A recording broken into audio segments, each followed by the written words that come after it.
Hey guys, what's up? This is RyGuyGaming here today, and today we are doing a Roblox scripting tutorial.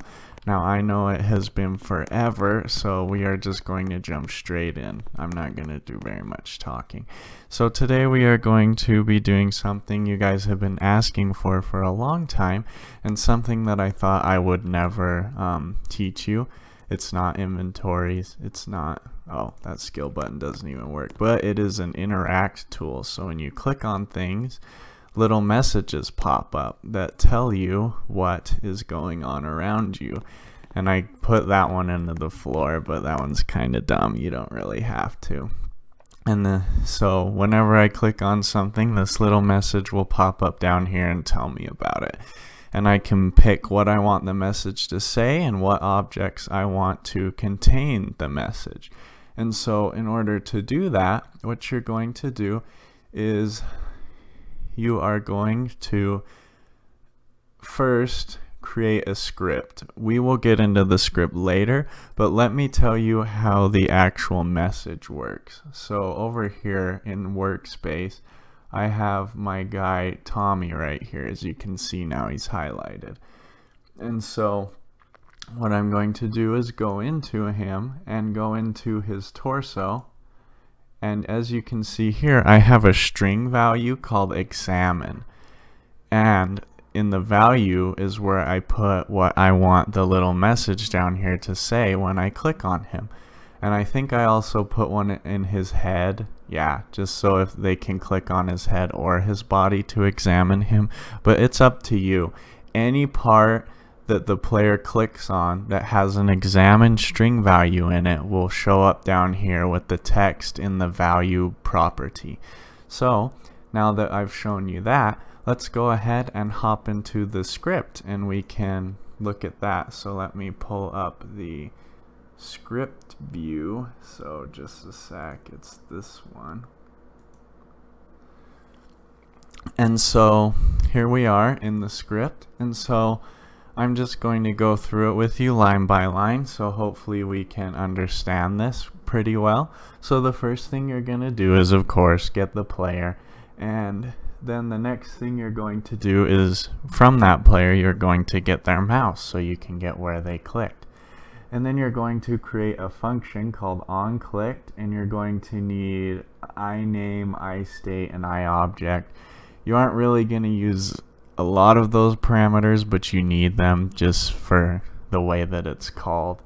And down here, what is going to be calling it is a context action button. So if you just copy this, this should fire this event whenever the player clicks. And so if you want to have other things happen when the player clicks, you can just put the code in here. But this is just for our examine tool right now. So anyways, so the first thing we do is we get a new variable and we call it targ, and we set it we assign it the mouse's target. So that is what, I don't even think it's what the mouse is clicked on. I think it's what the mouse is currently over, but it will be what they clicked on since this event is only fired when the mouse is clicked. And so whatever the mouse is hovering over when they click will be stored into targ. And then story is a GUI I have inside of my player. And that's what that little message underneath was. So make sure inside of your player you have inside of your GUI, you have a GUI I called mine story, but you can call yours like examine or whatever, that just stretches wherever you want it. And so change this line as you see needs be. In fact, I'll actually put that in right now because I'm going to put this script in the description. Change this line to wherever your GUI is. Okay, now we are going to say if targ then. This just makes sure that target actually contains something, so if they like click on the sky and it returns nothing, it won't crash.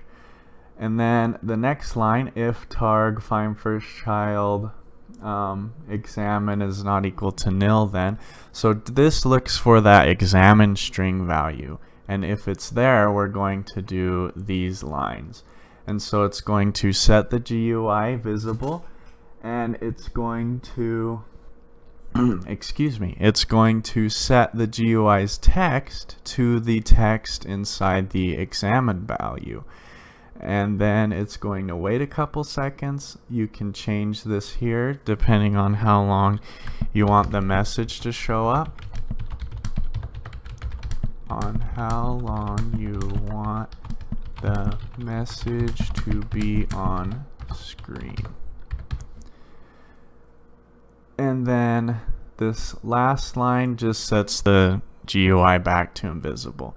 Now, don't worry about this to this. I honestly probably should have taken this out because you don't need to worry about that. That is something for that's another thing I have coded into my game. So really, this is what I will be pasting in the description, and this is all you're going to need for your examine tool. And just to make sure that this works, when I do put it in the examine tool like this, we're going to test it one more time. But if you don't want to stick around for that, thank you very much for watching. And yeah, if you liked it, please be sure to subscribe. But for right now, we're going to go ahead and see if this works like this. And if it doesn't, I'll leave a working script in the description. And so don't worry about it. Oh, yep, so it does work. So that's good. I will leave this in the description. It's great to be back, and I hope you guys have a great day. I will see you later. Goodbye.